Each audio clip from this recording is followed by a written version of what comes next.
Hi, I'm Mehdi Sanaji, and welcome to your Finance TV's Crypto Revolution, covering all things crypto and digital assets. We're here with Adam Blumberg, co-founder at Interaxis. Adam, how you doing? I'm doing great, Mehdi. Always something to talk about. And I hear that we're going to do a little NFT chat today. You gave it away. There might be a little bit of NFT chit chat going on. But before we get into it, don't forget to like and subscribe if you want to stay on top of our content. And as always, feel free to drop us a line if there are any topics you want us to explore. So, Adam, as usual, lots and lots going on. Today was US CPI day, so we saw the inflation numbers out this morning. They indicated a softening in inflation, whatever that means anymore. I don't know. I'm still paying too much at the grocery store. Nothing crazy, but enough to comfort investors into thinking the Fed will pause its rate hikes. So far, the reaction has been quite positive in the equity market. Bitcoin and other crypto assets, alongside the equities, have had a nice lift. So it's risk on, baby. Here we go. Yeah, I guess so. I guess the idea is people are going to have more money in their pocket at the end of the month to go invest in Bitcoin, right? That's it. That's the way everyone's looking at it. And this kind of leads us nicely into something we touched on last week. We talked about the high frequency traders like Jane Street and, well, market makers, high frequency traders like Jane Street and Jump Crypto, almost being a precursor to institutional adoption. Their market making activities kind of as a segue into institutional investment. And Right. We talked about them bringing more liquidity, them bringing more of that arbitrage in there. They can maybe take a little volatility out of the market. And that's great. And now suddenly, a week later, maybe it was something we said. There it looks like they're starting to rein things in. Jane Street's looking at a global rein in on crypto. Jump predominantly on the US side. All of this is being put down to the lack of regulatory clarity. So, do you see this as a potential pause button for further institutional adoption, or you think it's kind of segregated to these guys? Look, I think the pause button is there because of the lack of regulatory clarity in the U.S., where a good amount of the money in the world is, right, and a good amount of where the institutional trading and where the institutional money goes to the U.S. So I don't know that this is going to put any more pause than there was already into the institutional market of crypto. I think obviously Jane Street, that I believe trades primarily in the U.S., saying, okay, we're gonna kind of stop for a little while worldwide, is a pretty big deal, especially after what you and I talked about last week. And I will assume that the top people at Jane Street and Jump Crypto watch this every week to hear what they should or shouldn't do. For Jump, they're going to continue to trade it elsewhere in the world where there is more clarity. And I think there's just worry, like they don't want to get too far down the road, building out too many systems, spending too much money on it, moving, assets around only to find out that what they did maybe on one asset isn't legal, or what they did in one instance wasn't legal, and there's going to be fines. They're going to have to roll things back. And I don't think they want to go down those roads. Honestly, it's probably not worth it for them with all the other assets that they trade and all the other markets that they make. And I think that's part of it. But you're right. Like this, when companies like that jump into the market, like we talked about last week, it signals to the institutions, maybe they've done their homework and we're ready to go. When they, within a week, pull right back out, then it signals to all the other institutions, okay, maybe maybe they were bumping up against some sort of wall there, regulatory wall. If they're not able to get over it, how are we going to get over it? Well, it could be the old Gordon Gecko saying, maybe it's a dog with fleas. We don't know. Right. So, as that kind of rolls us into our regulatory kind of conversation, it looks like the US exchanges are listing more than a dozen cryptos the SEC is saying that are illegal to sell. Is this kind of, in a weird way, is this action, like this progress of, classifying cryptos that are illegal, or is this more guff as the regulators as a whole are continuing to drag their feet and providing any clarity or structure? No, I think what they're doing, I think what especially the SEC is doing is actually relatively structured in that they have been going after exchanges, that they've been going after, various players in the industry. And when they win or when there's a judgment or settlement, especially when they go after players like Terra, which kind of doesn't exist, isn't in the US, isn't going to fight. They go after Bittrex, who decided to just up and leave the US right before getting that. And by the way, has now declared bankruptcy. Within all of those actions, the SEC says you've listed these particular crypto assets that we think are securities, right? And so what they're kind of building is this case to say, based on all this legal framework, these are securities. And therefore, we can go to Coinbase and say, you're listing these other crypto assets that look a lot like these that were in this other case we had. And therefore, these ones that you're listing are securities as well. So the SEC definitely has a plan. And their plan is, we're going to basically use enforcement action to have the courts determine for us what is a security and what isn't in the crypto space. And it's kind of an underhanded plan, if you ask me, and probably if you ask a whole lot of attorneys. I've actually seen some attorneys, on Twitter allude to that this is what the SEC is doing. And when they win some of these cases that they know they're going to win or aren't going to be fought because they're entities that aren't in the US or aren't around anymore, what is in the law there then is here are the securities that were part of this. Here are the securities that Bittrex listed and their crypto assets. And if Coinbase is listing some of those or listing something very much like it, the SEC gets to say, see, these are securities. That's very interesting. It's quite sneaky, actually, in a James Bond evil villain kind of way. So definitely something to keep an eye on. You know what it reminds me a little bit of, Mehdi? It reminds me a little of putting Al Capone in prison for tax evasion. Yeah. Like that's a little bit what it is. Or if you read The Firm back in the 90s. Yes, I did. Away because you get their lawyers, yeah. Right? It's a little bit of that here. It's like not going at them directly for something they did. You can't take down what they're doing from a legal basis. So you go, oh, well, we're going to go kind of a backdoor route. Yeah, it's definitely an interesting one. Well, one to watch.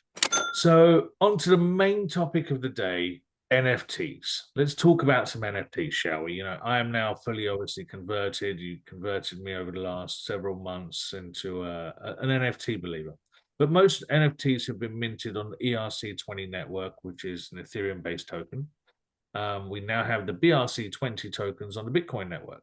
For those that don't know, would you mind kind of running through some of the basics of minting an NFT using the ERC-20 network, and then the alternative of having BRC-20 and what ordinals are, and kind of just the basic blocks of one to the other? Right. I'll try to get it as basic as I can. So ERC-20. So ERC stands for Ethereum Request for Comment, and that's how on the Ethereum network people can create these standards. So ERC-20 is actually a standard that does not relate to NFTs. ERC-20 is a standard that relates to fungible tokens.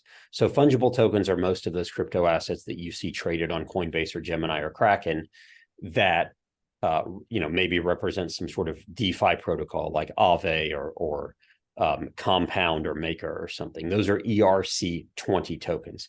ERC-721 is a standard that represents non-fungible tokens or NFTs on the Ethereum network. So what happened on Bitcoin at some point, I think I believe in January, is someone created a protocol called Ordinals. And what people were able to do is write some code into the Bitcoin network, into what's called a Satoshi. So if you remember correctly, Mehdi, Bitcoin can be broken down 8 decimal places. So as with dollars, we go down 2 decimal places into cents, Bitcoin can go down 8 decimal places, and we call that last one a Satoshi. So what happens with Ordinals is I can take my NFT that's on the Ethereum network, take that code and write it into 1 Satoshi. So all the way down 8 decimal places, actually write the code. And now what I've done is taken that Satoshi, or taken that, equivalent of like a penny, if you want to use the dollar term.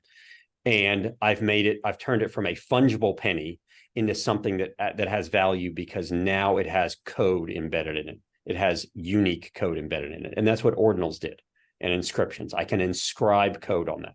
And it turned the Bitcoin network into something that can track a unique asset now, okay, using Satoshis. And so then someone else said, oh, well, if we can do that, I can create a standard to do something similar and create a fungible token. And I can create millions of these Satoshis that all kind of look the same, but are not a Bitcoin. Okay. And by that, they've basically created meme coins, kind of like we've seen on Ethereum, these coins that represent nothing, kind of like Dogecoin, right? They've done it, but on the Bitcoin network. That's what the BRC-20 standard is. It says, here's how you can inscribe code into a Satoshi or millions of them, and then go trade those, because they are essentially, they look a little bit different from a traditional Satoshi, right? It's not creating new ones. We're not creating any more Satoshis. We're not creating any more Bitcoin. There's always going to be 21 million, but some of them are going to be a little bit more unique than others, right? So that's essentially what BRC-20 standard is. Now, the problem, of course, is you've taken the hype around NFTs and then the hype around meme coins, like we've seen on Ethereum, and brought it over to Bitcoin. The problem with Bitcoin is you can't just create new tokens. You can't create more Bitcoin. So these people are trading these, and it's clogging up the network. You can only put so many transactions into a block on Bitcoin. You can put 1 megabyte of transactions into a block, and that's all. And so if more people are trying to trade these, and it's not me sending you Bitcoin because you're, my family back in another country, or me sending you Bitcoin because we're exchanging, goods for money, but it's us just trading these meme coins that actually don't mean anything, that's a problem, because it's clogging up the Bitcoin network. So what are the wider implications of that? Some of the wider implications we've seen is, a few days ago, Binance had to pause withdrawals. Binance, the largest crypto exchange in the world, had to pause Bitcoin withdrawals because all of their withdrawals, remember, when I withdraw from Binance, they're going to, send me my Bitcoin, but they have to get the Bitcoin for it. Like, they have to make a transaction on the Bitcoin network, and their transactions were all in what's called the mempool, basically like a wait list of transactions that was incredibly long.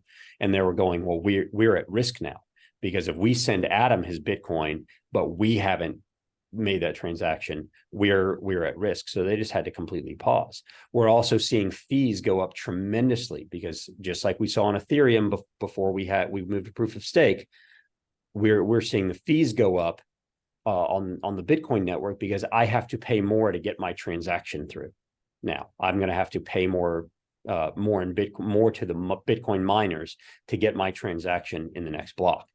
So we're seeing fees go up. I saw where someone, in El Salvador, which famously uses Bitcoin as a medium of exchange, someone paid like $21 in fees for like an $8 meal using Bitcoin.